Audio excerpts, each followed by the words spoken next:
Hello again, YouTube. This is BalorMage, and I'm going to catch you up on what I've been doing the last 2 days, which is making a kind of scuffed Nebuloch jug. So we're going to go over what's important. I basically just hit Katava today, spent all my remaining juice, which got me up to level 80. I haven't entered a single map yet.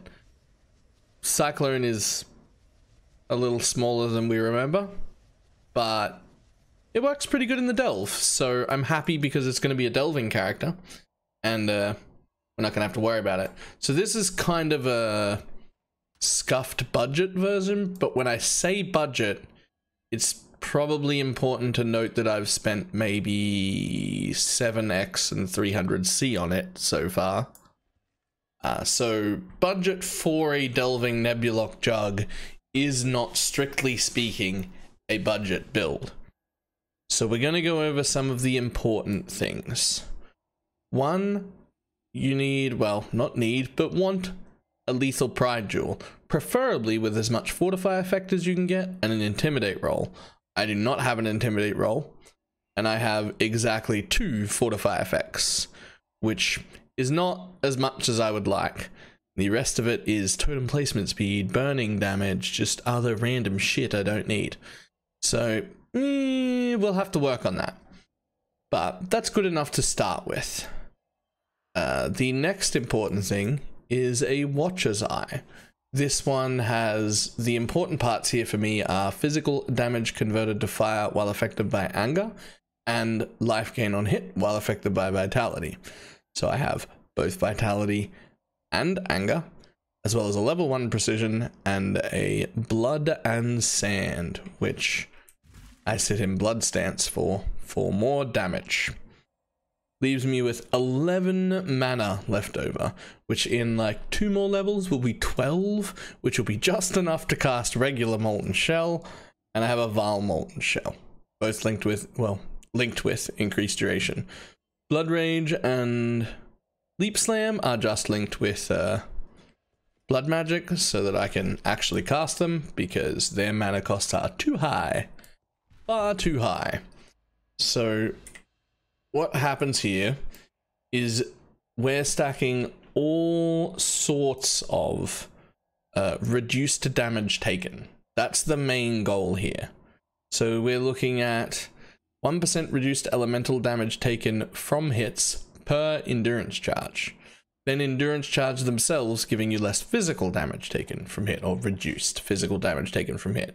So we've got 10 endurance charges due to our +1 endurance charge bubonic trails, 2 Combs Way rings, being a juggernaut and having all of the endurance charges on the tree. It gives us 10 total. So that's 10% reduced elemental damage taken. That's 10% reduced elemental damage taken. Then we've got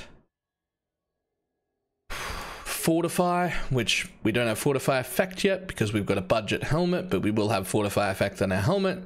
We've got the whole Fortify wheel here. We've got the increased effect of Fortify, which we're hoping to get more than 2 of. We will take this wheel as well for more Fortify effect. Eventually, we will anoint Crystal Skin, but I'm kind of using a budget amulet right now, and so I didn't want to spend that amount of money to get 5% reduced elemental damage taken, but we will do that. We have a kind of budget starter chest. The important things here are level 1 maim and -15 to total mana cost, because that still works with our Cyclone, so Cyclone's free. But as you can see, the chest itself is not very good, so it will need re-rolling when I have some more money, preferably with a nice chunky life roll.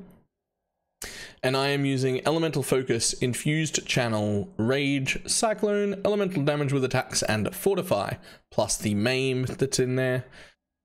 And there's a lot of letters going on here, because the minus mana cost and the maim both count, so there's a lot going on there. We've got converted to fire craft on our gloves. Between that 24% and the 31% in our Watcher's Eye and Avatar of Fire, that is 100% fizz converted to fire. So we only deal fire damage. we've gone a life recovery rate belt, but it's only a 12%. Again, I'm going to need to roll this more. What I ideally want here is a really good life roll, preferably a percentage life roll, and our life recovery rate in the tier 1, not tier 2. But for now, that's all I've got. I do eventually want to get a Fortify Corruption Nebuloch so that I can replace Fortify with a larger damage gem. But for now, because I needed to do it on a bit of a budget, I typed in gain 37% of physical damage as extra fire. It rolls to 40, but I wanted to see only 37s and ups. And then I searched by physical DPS to get the best rolled ones I could on the budget I had. Both of these Nebulochs cost me about 40 chaos. They are relatively similarly rolled. One's a 38% and one is a 37%. The one in this hand has 247 DPS and the one in this hand has 252 DPS. So you can see they've both already been corrupted, but with what most people would consider a bricked corruption, because we're looking for either Onslaught or Fortify for a proper min-maxed version a little bit later.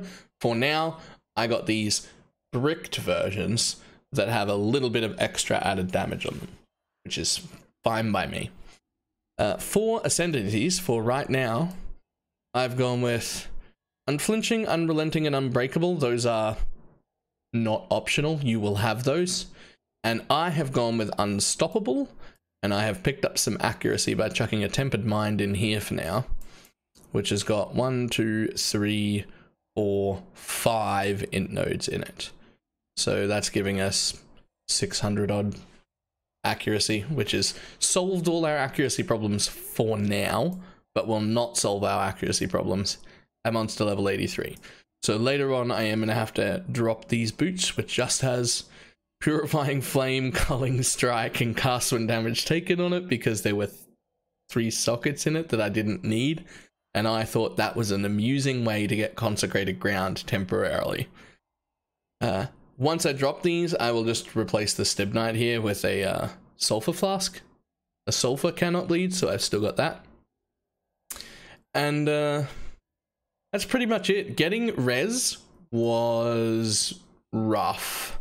We've ended up with a 15% cold res and a bit of attack speed and life there, and a fire and cold res here. Now you can see we're wearing a Wise Oak, but I was unable to balance my res properly for Wise Oak. So what we've ended up with is 77 on fire, 70 cold, 70 lightning. So cold and lightning are the lowest, so I will always get the less damage taken from them, and I will get the pen from fire, which I am fine with from now. It's important to note that these are well over capped resistances, because endurance charges give us resistances, a lot of them, and we have 100% uptime on 10 endurance charges whenever we are anywhere. Just whoop. That gives us 114, 106, and 78 chaos res. So we are proper capped on everything. And right now it's doing a moderately okay amount of damage. With all of our buffs up and flasks up, our in-game tooltip is about 280, which is not the worst. But you don't really play Nebuloch for damage, you play it for not taking damage. So right now I've only been in white map level delves because I was just spending all of my juice to level, but I'm pretty happy with its performance so far. We will level it a little bit more tomorrow and see how it goes, and see if we can replace some of the slightly dodgier gear we've got. Something else that's important is we do have cast when damage taken, a curse, because that's the only way we're getting a curse right now. Eventually I would like a corruption on my glove for curses, but we've also got Wave of Conviction and Combustion. So Wave of Conviction, we've got Avatar of Fire, so we're always giving a fire exposure for 25 minus fire res, and then Combustion, giving it a let's basically just call it half. Let's just call it a 50% chance to ignite. So it's got a 50% chance to minus 18 fire res on top of that. So that is nice, although I have noticed that it doesn't go off very often in the low level delves that I'm in. But I think that's just because I simply don't take damage because I kill everything. I think it will go off quite frequently when I jump into the lower tiers or higher tiers. Lower tiers? The higher number, but lower in the mine. What do we call that? Somebody tell me whether we call that higher tier or lower tier delves. But either way, when we go deeper inside the mine, it will proc more. So, yeah, that is what we've been doing. I really like watching the corpses die. You may notice I haven't got any MTX yet except Illusionist Cyclone, and that's because I didn't notice until now. So we'll pick some MTXs tomorrow. Alright, that is all. I am BalorMage, and I will see everybody later.